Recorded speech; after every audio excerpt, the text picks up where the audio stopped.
자, 우리가 이제 다시 한번 연결시켜서 마지막 대단원이라고 얘기를 할 수 있겠죠. 예수님과 이제 그 제자들과의 약간의 그 신경전이 있게 되거든요. 예수님께서 이렇게 제자들을 이제 이런 도구를 다 갖춰놓고 이제 세족식을 하는데 딱 반기를 든 한 사람이 있었습니다. 그 반기를 든 한 사람이 누구죠? 배씨인데 베드로입니다. 베드로는 제자들의 사실 수장이거든요. 이건 대표입니다. 그러니까 베드로가 했던 말들은 제자들의 전체적인 의견이라고 보시면 되는 것입니다. 뭐 대통령이 말 한마디 하게 되면 그게 이제 온 국민의 의사를 종합하여 자기가 하는 걸로 대의적으로 얘기가 되는 것이지요. 대표성이 올립니다. 십자가도 마찬가지고요. 또 죄사함도 마찬가지고요. 또 우리가 많은 선배들이 믿음을 지켰던 그것도 우리 대표로서 그렇게 했다라고 보는 것이고, 베드로도 지금 그런 측면에서 보시면 됩니다. 베드로가 고백했던 그 고백에 교회가 세워지잖아요. 주는 그리스도시요 살아계신 하나님의 아들이십니다. 그 고백에 세워지거든요. 그런데 베드로에게 그때 어떻게 말씀하세요? 그 고백을 참으로 칭찬하거든요.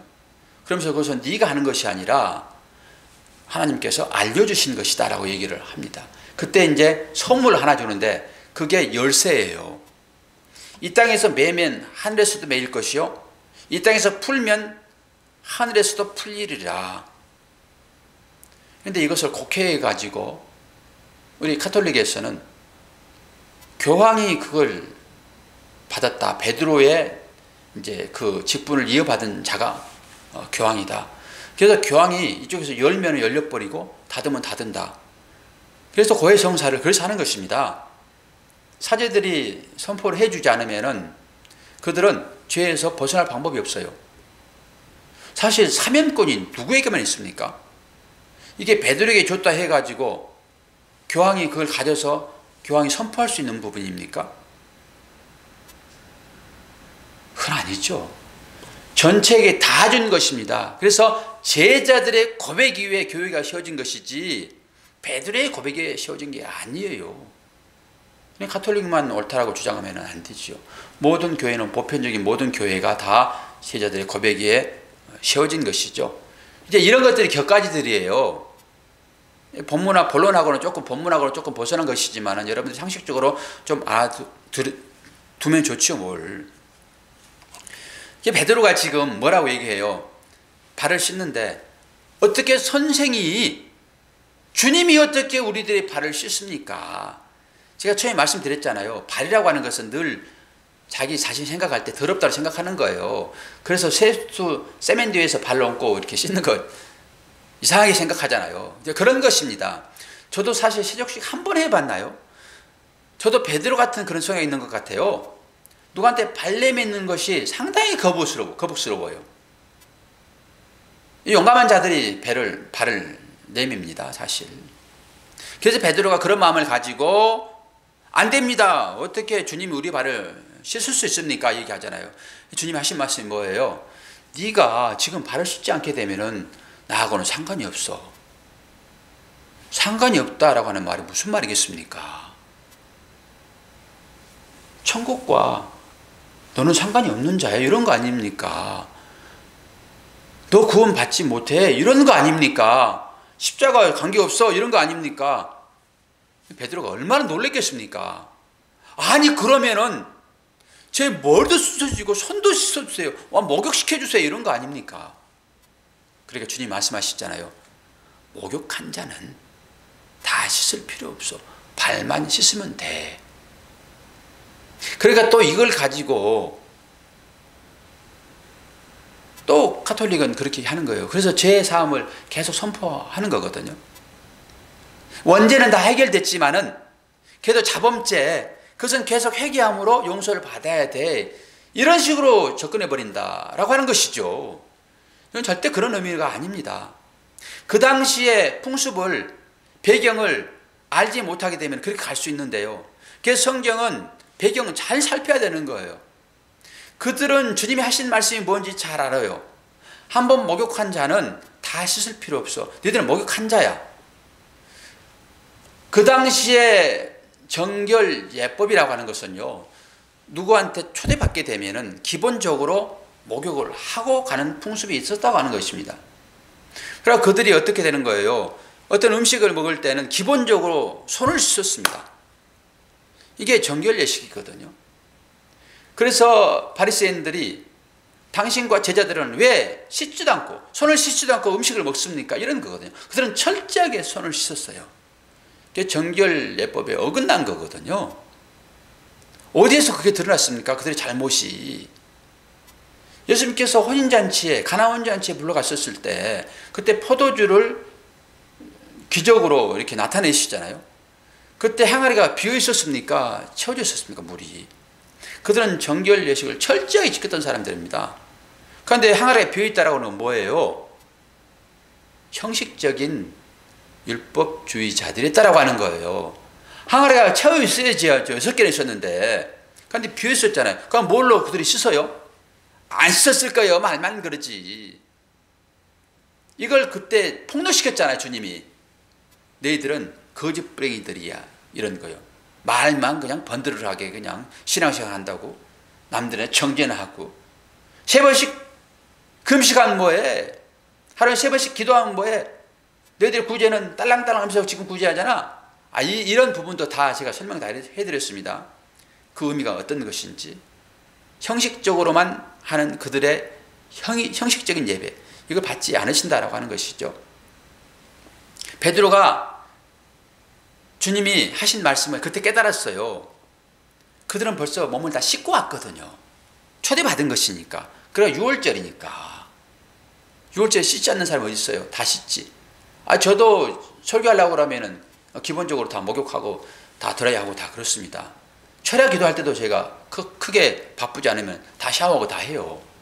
이런 거지 않습니까? 뭔가 마음을 좀, 몸을 좀 깨끗하게 해서 말씀 전하겠다. 이런 거지요. 그들이 그게 철저하게 그들은 지켰어요, 그게. 그러니까 베드로가 그걸 아는 것입니다. 너는 목욕했잖니? 근데 뭘? 그런데 다른 집이 초대받게 되면은 기본적으로 발은 씻어야 돼요. 손은 씻어야 돼요. 그래서 발을 씻겨주는 것입니다. 그런데 발 씻을 때 어떤 마음을 가지고 씻나요? 주와 선생이 되는 마음이거든요. 주와 선생. 이 빌립보서에 가게 되면은 그 하나님이 사람됨이 거기에 나타나고 있거든요. 하늘 보호자를 버리고 내려오셔서 사람이 되으신 하나님. 그게 순종입니다. 철저한 종으로서의 인간을 섬기시는 그 하나님의 마음이 그 세족 속에 담겨 있습니다. 이게 종으로서의 인간을 섬기겠다. 종으로 인간을 섬기는 것이 뭐겠습니까? 하나님의 영광이 나타나는 그 한 가지죠. 하나님의 영광이 어디에 나타난다고 했습니까? 뭐 축구할 때 한 골 넣고 그냥 세레머니 하는 거, 이거 아니라고 말씀을 드렸습니다. 하나님의 영광이 나타나는 유일한 것은 십자가밖에 없어요. 그래서 주님이 때가 왔다라고 했을 때 하나님의 영광이 나타날 때 곧 십자가의 죽음을 생각하는 것이죠. 하나님의 영광은 거기만 나타납니다. 그러면은 우리는 어디에서 영광이 나타나요? 주님도 주님의 영광을 나타냈잖아요. 그럼 우리도 그 영광을 나타내야 되겠죠. 그럼 어디서 나타내요? 우리도 죽어야 되는 거예요, 십자가에. 그래야 거기 영광이 나타나잖아요. 그럼 우리는 죽을 방법이 있나요? 주님처럼 그렇게 십자가에 죽을 수 있나요? 없지요. 어떻게 하면은 너희가 죽었어라고 인정해 주세요. 이게 여겨짐이거든요. 로마서 6장 보게 되면은 친히 사건이 나오는데 하나님께서 우리를 여겨주십니다. 여겨주심의 은혜예요. 여겨주셨기 때문에 우리가 구원 받는 것입니다. 우리가 뭐 잘해서 열심히 신앙생활해서 구제하고 헌신하고 사랑하고 교회에 열심히 봉사하고 이래서 우리가 구원 받았나요? 아닙니다. 그것은 따라오는 것이고요. 보너스로 따라오는 것이고 여겨줌의 은혜. 어떨 때 여겨져요? 자기 부인. 마태복음 16장 24절 말씀 여러분 새기세요. 새기세요. 우리가 제자로서 제자가 되지 않으면 우리는 구원받지 않아요. 못 받아요. 그래서 제자가 되려거든, 나를 따라오려거든 전제 조건이 자기 부인이에요. 그 십자가를 지는 것도 자기 부인을 얘기하는 것이지, 우리가 무슨 예수님 십자가를 질 수 있어요. 잘못하게 되면은 내 남편, 내 자식, 그 십자가야 이렇게 말할 수 있는데, 택도 없는 소리라고 말씀 들으셨죠? 택도 없는 소리입니다. 그것은 오히려 그를 성숙시키기 위한, 올바른 믿음으로 상속자로 키워내기 위한, 아들 만들기 위한 것이지 그 십자가 아닙니다. 하나님의 사랑의 표예요, 표. 근데 베드로가 그렇게 너스레를 떨잖아요. 그거 아니다, 그거 아니다, 그거 아니다. 우리의 신앙이라고 하는 것은 예수 그리스도가 종 되어져서 우리를 십자가로 섬겼기 때문에 우리가 씻은 바 되었고 정결한 자가 되었고, 그 번제단과 그 물두멍을 통하여 씻어지고, 그리고 지성소로 가서 하나님을 만나는 그 완결의 상태가 바로 새 예루살렘과 새 땅이에요. 새 하늘과 새 땅. 그게 믿는 자들의 목표 지점입니다. 그런데 그 목표 지점이 우리가 뭔가 섬겨서 발 정도 닦아줘 가지고 주님처럼 되어져서 거기에 갈 수 있는가? 아니다라고 하는 거예요. 주님의 발 씻김이라고 하는 것은 제가 더 설명 안 해도, 앞에 부분만 잘 해석해 드려도 뒷부분은 자연스럽게 여러분 스스로 결론 내리고 해석할 수 있어요. 뭘 말할까요? 구원이라고 하는 것은 절대적으로 우리의 행위나 내드렸던 섬김의 모범을 통해서 그걸 자랑 삼아 상급으로 주어지는 것이 아니라 철저하게 낮아지는 모습으로 주와 선생이 되어서 제자들을 씻겼듯이 그런 십자가의 섬김으로 그들을 구원해내겠다라고 하는 표로 지금 십자가를 달리기 직전에 이 퍼포먼스를 하시는 것입니다.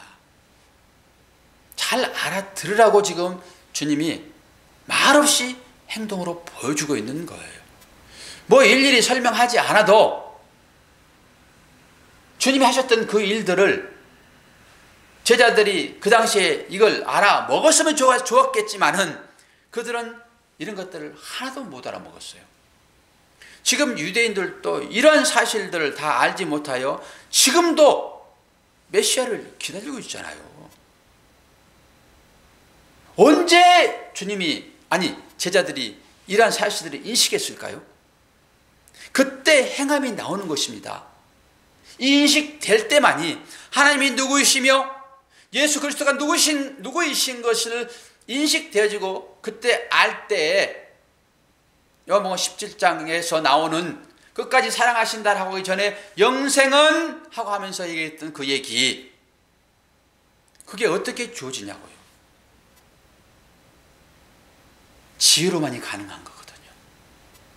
지혜는 십자가의 사건을 완성으로 끝내시고 주님이 올라가셔서 우리에게 보내준 보혜사 성령님을 통해서만이 지혜를 받게 되는 것이고, 그분만이 우리를 죄 고백하게 하시는 것이고, 깨닫게 하시어서 십자가가 뭔지, 예수 그리스도의 그 섬김이, 발씻음이 뭔지, 또한 구약에 기록된 그 여러 가지 모양들이 뭔지 다 알았기 때문에 그들은 순종할 수 있었고, 그 순종의 삶이라고 하는 것은 계속 십자가의 길을 걷는 삶이었어요.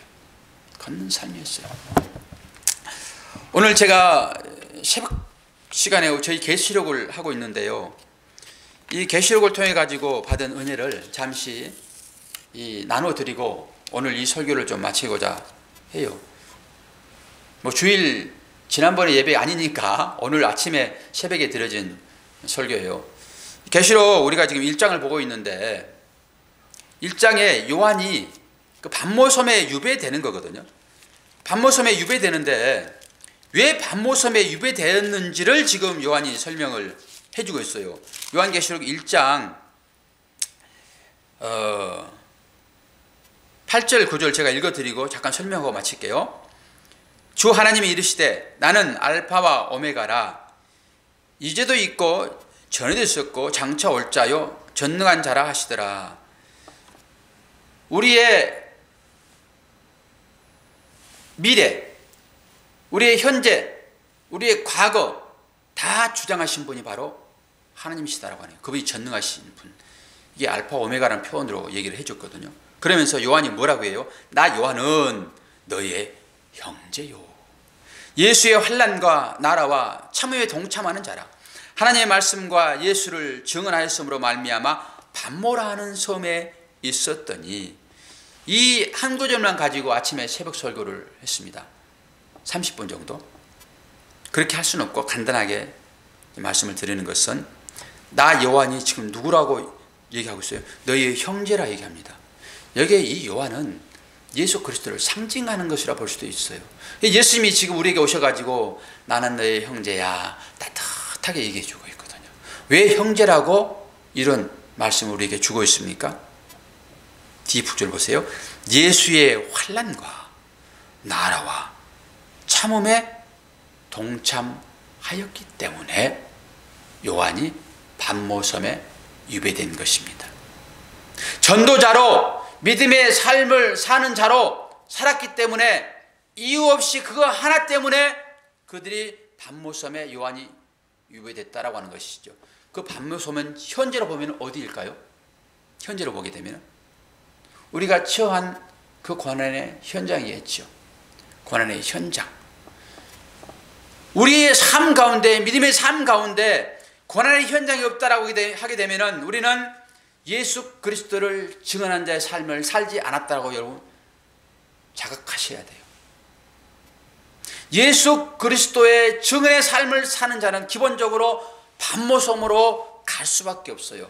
반모섬에 있는 자에게 뭐라고 해요? 주님이 너는 나의 형제야 라고 얘기를 해줍니다. 자, 그런 자들에게 뭐라고 위로의 말씀을 해 주십니까? 골로새서 1장 3절이에요. 그가 우리를 흑암의 권세에서 건져내사 그의 사랑의 아들의 나라로 옮기셨으니 완성된 하나님의 나라입니다. 흑암의 나라에서 하나님의 나라로 옮겨진 자다라고 얘기를 지금 하고 있어요. 또 갈라디아서 3장 27절 누구든지 그리스도와 합하여 세례를 받은 자는 그리스도로 옷 입었느니라. 할렐루야. 그리스도로 옷 입은 자만 잔치에 참여할 수 있습니다. 이게 예복입니다. 이게 주님이 벗었던 겉옷이에요. 그거 지금 입혀진 자라고요. 우리가요. 그건 입고 지금 자신 있게 하나님 나라에 걸어가는, 지어져가는 삶을 우리가 살고 있습니다. 그래서 요한계시록 1장 9절 말씀이 나 요한은 너의 형제요 라고 얘기를 해주고 있어요. 그런데 우리의 현실은 어떤 거예요? 우리의 현실은 마태복음 10장 22절 또 너희가 내 이름으로 모든 사람에게 미움을 받을 것이나 나중까지 견디는 자는 구원을 얻으리라. 이게 우리의 현실입니다. 완성된 하나님 나라에 농명된 자들이지만은 지어져가는 측면에서의 우리의 신앙의 삶이라고 하는 것은 어떤 거라고요? 견뎌내야 할 상황이라고요. 끝까지 견디는 자는, 나중까지 견디는 자는 구원을 얻으리라. 우리 요한복음에서도 이런 얘기를 합니다. 요한복음 5장 3, 4절 말씀. 우리가 환난 중에도 즐거워하나니 환난은 인내를, 인내는 연단을, 연단은 소망을 이루는 것이니라. 왜 인내를 요구해요? 인내할 일이 없다라고 하게 되면 왜 인내를 요구하겠습니까? 그 인내의 끝이 소망이기 때문에 그래요. 소망이 뭔지를 알려고 그러면은, 그 가치를 알려고 그러면은 여러분들이 환난을 겪어야지만이, 인내 과정을 통과해야지만이 소망이 뭔지, 생명을 알려고 그러면은 이 생명의 가치를 알아야지만이 생명의 귀중함을 알잖아요. 천국을 알려고 그러면은 지옥 같은 세상을 한번 살아보아야지요. 그래야 천국의 가치를 알지요. 아니, 천국에 갔더니 여기나 거기나 뭐 비슷비슷해. 그럼 내가 왜 천국 갔을까? 이래버리잖아요. 그래서 그 천국의 가치를 높여주기 위하여 하나님께서 여러분 사랑으로 이 땅의 지옥을 보여주는 것입니다. 이게 복이지요. 왜 그렇게 힘들어하세요? 그래서 하나님께서 천국을 경험하라고 주어주는 거라니까요. 그게 실패 아닙니다. 세상으로 볼 때는 그게 실패지만은 우리는 어디를 향하여 가는 사람입니까? 천국을 향하여 가는 사람이에요. 세상과 반대로 가야 될 사람들이라고 하는 것입니다. 세상하고 똑같이 여러분 짝짝꿍 하면 손잡고 가게 되면 거기는 분명히 지옥이 있습니다. 돌이키셔야 되는 거예요. 이 시대의 환난은 무엇입니까? 부자는 천국에 들어갈 수 없다라고 했는데 여러분 전부 가난해져야 되잖아요. 이 시대의 환난이 무엇입니까? 상징적으로 다 보여주는 것들이 우리가 받는 부귀 영화일 수 있습니다. 고난일 수 있습니다. 그걸 통해서 여러분 배우시게 되면은 부로 찾아왔든지 궁핍함이나 어려움을 찾아왔든지 그 대상은 나한테서 멀어져 버리는 거예요. 분별만 되어지게 되게 되면은. 하나님은 욥을 시험하셨잖아요. 누구를 통해서 시험하셨죠? 누구를 통해서? 사단을 통해서 시험합니다. 그런데 우리들은 욥에게 했던 그 시험만 하나님의 시험이라고 생각해 버려요. 그래서 어려운 것만 시험이라고 그럽니다. 사단은 어려움도 줄 수 있고 부귀영화도 줄 수 있습니다. 예수님을 그렇게 시험했잖아요. 뭐 돌로 떡 만들어라? 이건 쉽게 와닿지요. 예수님이 능력을 얘기할 수 있으니까. 사단의 능력이 어디서 나타납니까? 만국을 보여주면서 너 나에게 절만해. 그럼 내가 이 모든 것을 다 너에게 줄게. 하나님만 여러분 물질 준다고 여러분 생각하지 마세요. 사단도 우리에게 물질 줄 수 있습니다. 복 줄 수 있습니다. 우리가 생각하는 복, 영적인 복 말고 물질적인 거 복으로 생각하는 우리가 사단 줄 수 있습니다. 그러면은 힘들고 어려움을 시험하는 것이 아니라 분명하게 복이라고 생각하는, 우리들이 생각하는 그 복, 물질, 돈, 부귀, 영화, 권세, 이걸로 분명하게 시험한다라고 하는 것입니다. 뭘 보기 위하여 시험할까요? 하나님이 뭘 보기 위하여 시험하라고 했을까요? 욥의 믿음입니다. 부자는 다 천국에 못 들어간다고 하니까 그 보여지는 그 부자, 이 설교를 듣는 여러분 중에도 다른 사람 못지않게 잘 사는 사람이 분명히 있을 것입니다. 그러면서 마음으로 부자는 천국에 못 들어가는데 나 어떻게 해야 되나? 그렇다고 재산 다 팔아서 줘볼 수도 없고, 양심이 찔리니까 좀씩 구제는 하는데 이거 가지고는 부자를 모면할 길도 없고, 나 천국에 못 들어가면 어떻게 하지? 걱정 붙들어 매십시오. 부자는 다 천국에 못 들어간다고 하게 되면은 다 가난한 자는 천국에 들어갑니까? 그러면은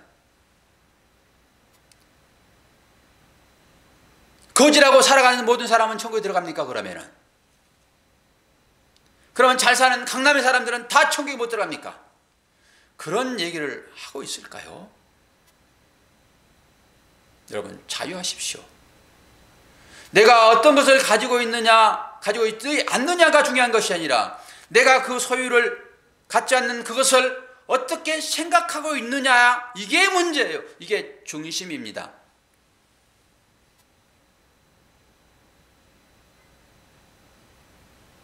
이거 깨닫게 되면은 고난도 나에게 대상이 못 되며 부도 나에게 대상이 못 돼요. 네 마음이 어디에 있느냐?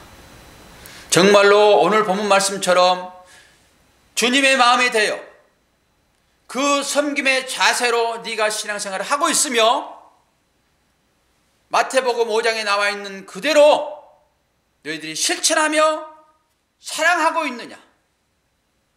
본질의 의미를 알고 네가 인본주의적으로라도 사랑하고 있느냐? 너에게서 아가페 사랑은 나올 수 없어. 그러나 네가 인간들이 생각하는 최고의 가치인 그거 사랑하고 있으면은 내가 내 사랑으로 사랑하고 있다라고 여겨줄게. 그리고 사랑을 부으셔서 그 사랑이 열매로 나타나는 것입니다. 우리가 무슨 선한 것이 나올 수 있습니까? 예수님도 그렇게 말씀하시는데요. 주님의 은혜가 입혀질 때 자동적으로 나오는 그 사랑, 그게 가치가 있는 것입니다. 있고 없고 이걸 지금 주님 말씀하세요. 가난한 자만 천국에 당하게 되면 여러분 다 파십시오. 그리고 저에게 좀 가져오세요. 그리고 여러분 가난해주세요. 그러고 천국 가세요. 그렇게 의미를 깨닫지 못하고 그렇게 실천해버린 사람들은 다 바로 나눠주고 지옥 끝에 가게 되어 있습니다. 여러분 이걸 아셔야 돼요. 이걸 아셔야 돼요.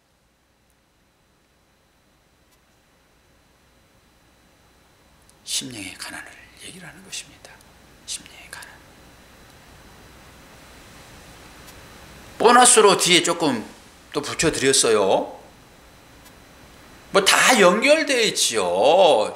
실말이 예수 그리스도. 제가 뭐 다른 얘기 했습니까? 성경 얘기했지. 성경 얘기는 다 거기에 그리스도 있으니까.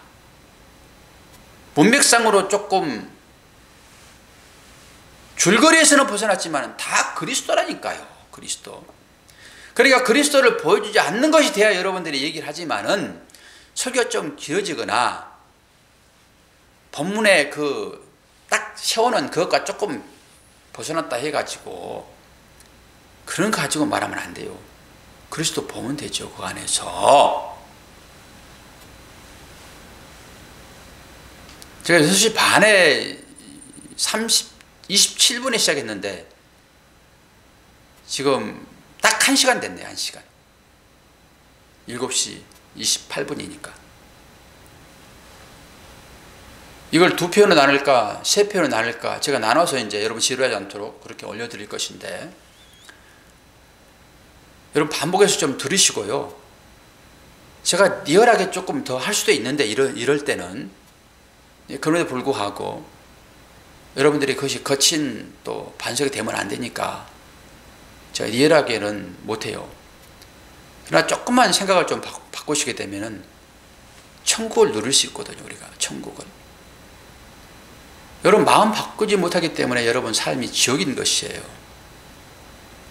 여러분 마음 바꾸게 되면 그 천국이 이루어집니다. 여기서 경험하지 못하고 여기서 지옥과 천국을 여러분 경험하지 못하고 어디 가서 아 여기 천국 맞는데 그럴 거예요? 그러지 않습니까? 우리는 잠시 이 땅에 살아가는 나그네일 뿐이에요. 이걸 명심하셔야 됩니다. 이곳에서 터받고 영원히 살 것처럼 그러지 마세요. 그렇게 살은 사람 본받기 위해서 따라가지 마세요. 절대 안 됩니다. 그렇게 오늘 또 여러분 하루를 시작하시고 영원히 나의 스승이 되시고 나의 형제가 되시고 여러분 아가서 설교 들으셨습니까? 그 계달의 장막 같은 술라매를 그렇게 가슴에 품고 계속 입맞춤해 주는 그 솔로몬 예수 그리스도잖아요.